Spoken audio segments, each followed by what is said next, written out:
চোখে দেখতে পান না অজিত সিংহ, কিন্তু মনের শক্তি ও ইচ্ছার জেরে বাড়ির দারিদ্রতাকে হার মানিয়ে উচ্চ মাধ্যমিক পরীক্ষায় রামগঞ্জ হাই স্কুলে প্রথম আদালগঞ্জ গ্রামের অজিত সিংহ। তার প্রাপ্ত নম্বর 500-র মধ্যে 475। যখন অজিত ছোট তখন তার বাবা মারা যায়। বাড়িতে সংসার চালানোর মতো তখন কেউ নেই। বর্তমানে এখনও নুন আনতে পান্তা ফুরার মতো অবস্থা। সকালে মা উঠে ছেলেদের চা করে দিয়ে অন্যের বাড়িতে কাজ করতে যায়। বাড়ির একমাত্র উপার্জন অজিত সিংহের মা। বাড়িঘর একেবারে ভেঙে পড়ার মতো অবস্থা। এমন অবস্থায় চোখে দেখতে না পেলেও পুরো রামগঞ্জ এলাকার নাম উজ্জ্বল করল আদালগঞ্জ গ্রামের অজিত সিংহ। অজিত সিংহের বাড়ির হচ্ছে রামগঞ্জ 2 নং গ্রাম পঞ্চায়েতের আদালগঞ্জ গ্রামে। তবে স্থানীয় গ্রাম পঞ্চায়েতের সদস্য শাহাদেব রাম সিংহ জানান, অজিত সিংহ বাড়ির অবস্থা খুবই খারাপ। বর্তমানে তার স্বপ্ন অনেক কিছু, তাই প্রশাসনের কাছে আমরা তার জন্য দৃষ্টি আকর্ষণ কামনা করছি। এই সাফল্যে গ্রামের মানুষ দলে দলে অজিত সিংহকে দেখতে এসে শুভেচ্ছা জানান। নমস্কার সবাইকে, আমার নাম অজিত সিংহ, আমার বাড়ি আদালগঞ্জ এবং আমি রামগঞ্জ হাই স্কুলে পড়াশোনা করছিলাম। আমার প্রাপ্ত নম্বর 475। কত পার্সেন্টেজ হয়েছে করা হয়েছে?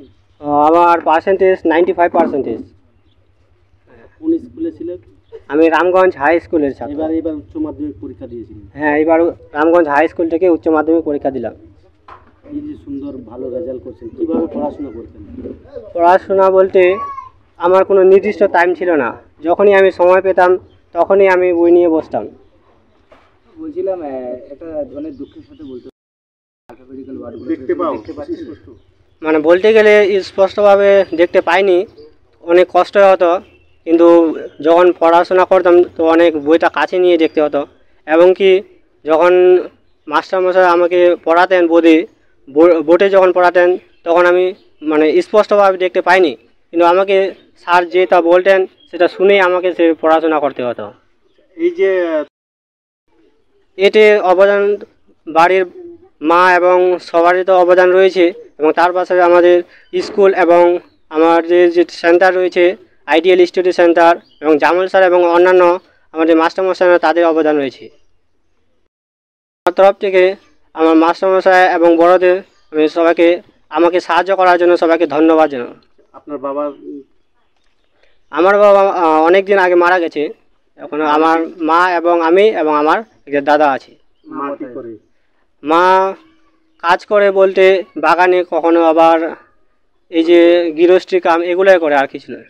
পরিবারে ইনকাম করার কে মানে মাই শুরু করে? হ্যাঁ, পরিবারে ইনকাম করার মতো এখন আমার মায় আছে, আর কেউ নেই। আর কেউ নেই? হ্যাঁ। তোমার ভবিষ্যতে কি নিয়ে পড়াশোনা করার ইচ্ছা আছে? ভবিষ্যতে এখনও পর্যন্ত ভাবিনি, ভাবো। তবে কলেজ তো পড়তে হবে, কলেজ পড়বো, তারপরে দেওয়া যাবে। এখন তো স্কুল থেকে কিছু ফোন আসেনি, তবে আমিও ফোন করতে পারিনি এখনও। মোবাইল রিচার্জ নেই এখনও, রিচার্জ করতে হবে, সন্ধ্যাবেলা ফোন করতে হবে। কি নাম তোমার? আমার নাম অজিত সিংহ। কোন জায়গা? বাড়ি? আদালগঞ্জ। মায়ের নাম কি? মায়ের নাম শমশরী সিংহ। কত নম্বর উচ্চ মাধ্যমিকে পেয়েছেন? আমার নাম্বার প্রাপ্ত নম্বর 475। কোন সাবজেক্টে কত আছে বলতে পারবেন? বেঙ্গলিতে আছে 90, ইংলিশে আছে 60, আর পোল সায়েন্সে আছে 99, হিস্ট্রিতে 99, এডুকেশনে 97, আর জিওগ্রাফিতে আছে 90। ফ্ল্যাট বুকিং চলছে, আজই যোগাযোগ করুন Gita construction, B10/249 near central park, Kalyani. Booking চলছে কল্যাণী B2/221, B2/312, কাঁচরাপাড়া ঘটক রোড, সতীশ নন্দী রোড, লোক সিনেমা চাঁদমারি রোড, লিচুবাগান সিরাজ মন্ডল রোড, টিকটিকি বাজার, মিলননগর আগুরিপাড়া, রজনীবাবু রোড, নিপেন সরকার রোড, আরপি স্কুল, নৈহাটি 6 নম্বর গেট, বিজয়নগর, ভাটপাড়া, রূপশ্রী হল, হালিশহর, রাজমহল হাউজিং এস্টেট। আজই ফোন করে বিস্তারিত জানুন। গীতা কনস্ট্রাকশন 6289063557, 9831478795।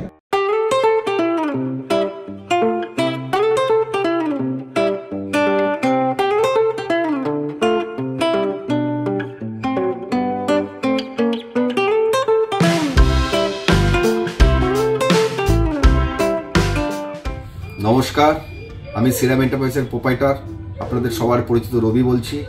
আমি আপনাদের সবার আশীর্বাদ নিয়ে আমি একটা ছোট মোবাইল আর অ্যাপ্লায়েন্সের শোরুম ওপেন করতে চলেছি আগামী 25শে ডিসেম্বর। আমার শোরুমটির গ্র্যান্ড পার্টি, আপনারা সবাই অবশ্যই আসবেন। এখানে পাবেন যে কোনো কোম্পানির AC, fridge, TV, washing machine, geyser, cooler, এছাড়া পাবেন যে কোনো কোম্পানির মোবাইল। এখানে বিশেষ সুবিধা, যে কোনো প্রোডাক্ট আপনারা ফিনান্স সহজ কিস্তি নিতে পারবেন। এছাড়া এই দিন যারা যারা পারচেস করবেন, পুরো মাস জানুয়ারি পর্যন্ত চলবে আমার অফার। যে কোনো প্রোডাক্টের উপর থাকবে ক্যাশ ডিসকাউন্ট, এছাড়া থাকবে প্রতিটি সাথে একটি করে আকর্ষণীয় উপহার। এখানে আমার লোকেশনটা আপনারা অবশ্যই শুনবেন। আমার লোকেশনটা জাগুলি থেকে পায়ে হেঁটে একটু আগিয়ে ডান দিকে রয়্যাল এনফিল্ড শোরুমের উল্টো দিকে দোতলায় আমার শোরুমটি।